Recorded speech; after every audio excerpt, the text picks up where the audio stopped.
Could you share some of your opinions on the intense 5G network competition and spectrum auction bidding in the US? To focus initially on T-Mobile's counteracting Verizon's argument, and what Verizon is saying is that they've built 5G right. There's a real difference into how Verizon has attacked a 5G build compared to T-Mobile, where Verizon was kind of out the door first, but what they built was millimeter wave 5G sites. What that means is you get incredible performance greater than a gigabit per second to a mobile phone, but the limitations of the coverage of that is 500 feet or relatively small cells. T-Mobile kind of flipped, and what they initially rolled out was a nationwide low band approach using their 600 megahertz spectrum. So they cover, of the 330 million people in the US, that layer covers over 300 million people. Verizon is a kind of a second stage, start to build a low band product, but they don't have the ability to reach the same amount of people. And the amount of spectrum that they've dedicated in that low band is only 5 megahertz, where T-Mobile has between 15 and 20. So T-Mobile on that low band spectrum is able to offer, roughly 3 to 4 times the speed that Verizon has.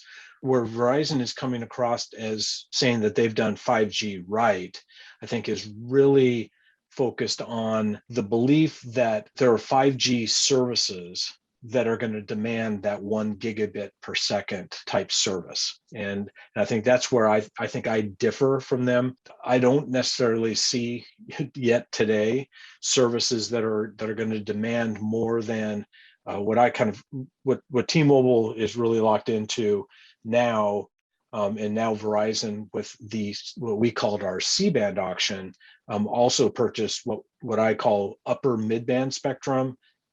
T-Mobile has 2.5 gigahertz and Verizon bought basically 3.7 gigahertz. What they're both able to do with that is to build kind of contiguous coverage across a metropolitan area that will provide around 300 megabits per second, which is a significant, that's about a tenfold increase over what people are getting in the US with LTE today. So that seems to be very adequate. I think we're still in the place of wondering what are the 5G services that really demand 300 megabits per second. So that still has to be determined, but I don't think that Verizon's build it right and 1 gig really seems to be a stretch right now for what types of services demand that kind of connectivity. You asked about the spectrum auction, which the current one is the 3.45 gigahertz spectrum. That auction has been going since early October, and it needed to reach $14.6 billion of auction proceeds to finalize. If they didn't reach that value, then the auction would close and no one would get any of the spectrum. They would have to auction it at another time in the future.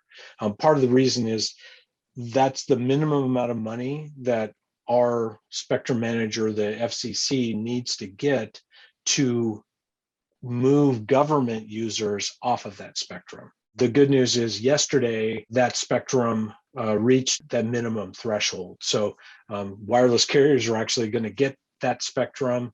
They're kind of anticipating that we probably have maybe another 15 or 20 days before that spectrum is, that auction is completed, and then it will probably be 3 months after that spectrum would be essentially issued to the wireless carriers that win it.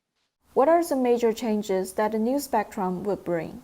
I think the primary focus of the spectrum, it's a very important spectrum for AT&T and Dish, who both have less spectrum in that upper mid-band category in the US. So it allows them each to essentially close the spectrum depth, the spectrum shortage that they have compared to Verizon or T-Mobile. That's, I think, the primary thing. The most important is for those two companies.